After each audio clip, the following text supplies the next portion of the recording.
আসসালামু আলাইকুম প্রিয় বন্ধুরা, আপনাদের সামনে নিয়ে আসছি আজকে পেআইজু সিলিন্ডার পিস্টন রিং।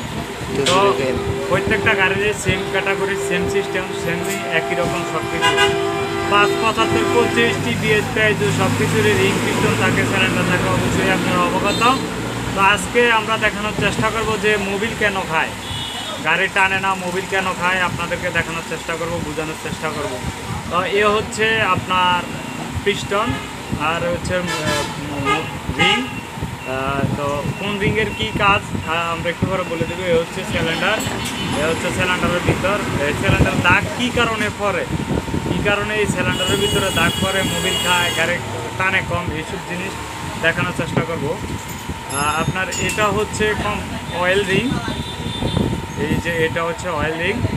575 থাকে যেরকম 3টা রিং, 2টা, আর এটা থাকে একটা প্লাস এটা 2টা, কিন্তু এটা মিডল দিয়ে মাঝখানে জোড়া দিয়ে দিচ্ছে কোম্পানি।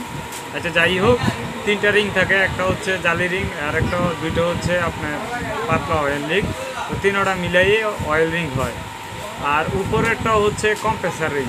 এই যে উপরের যে একটা রিং দেখতেছেন, এটা হচ্ছে কম্প্রেসার রিং। এখন এই রিংটা মোবিল ধরে রাখে, আসেন আপনাদেরকে দেখা। এই রিংটা মোবিল ধরে রাখে, এই রিংটা কম্প্রেসার ধরে রাখে, কম্প্রেসার তৈরি করে। তো এই রিংটার মিডল যে মাঝখানে যে একটা রিং থাকে, এটার কাজ কি আমরা এই মুহূর্তে আপনাদেরকে বোঝানোর চেষ্টা করব।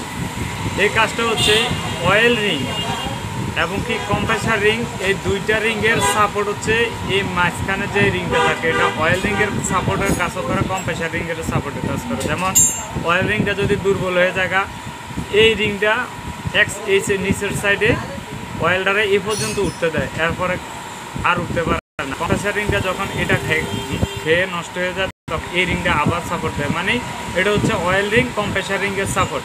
এ হলো আমাদের রিংয়ের মূল রিংয়ের যে একটা ওইটা। আর বিশেষ করে আরেকটা বিষয়, রিং কেন জাম হয়, আপনারা বিভিন্ন সময় মোবিল চেঞ্জ করেন, অনেক দেরি করে, এই রিংয়ের মধ্যে ধুলিকণা জমা হয়, মোবিলের থেকে ধুলিকণা জমা হয়ে রিংটা জাম হয়ে যায়।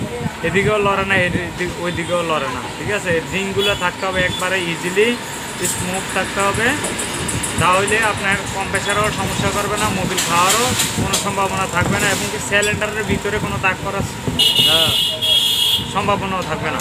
তো বন্ধুরা, আপনাদেরকে হয়তো বা বুঝাতে পারছি।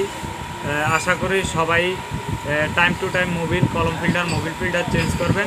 একটা কথা মনে রাখবেন, সেটা হচ্ছে মানুষের জীবন যেভাবে পানি ছাড়া মানুষের জীবন চলে না, ওইভাবে গাড়ির জীবন হচ্ছে মোবিল ছাড়া গাড়ির ইঞ্জিন, রিং পিস্টন ঠিক থাকে না, গাড়ি ঠিক থাকে না। আশা করি সবাইকে বুঝাতে পারছি। ভালো থাকবেন, সুস্থ থাকবেন। আসসালামু আলাইকুম ওয়া রাহমাতুল্লাহি ওয়া বারাকাতুহু।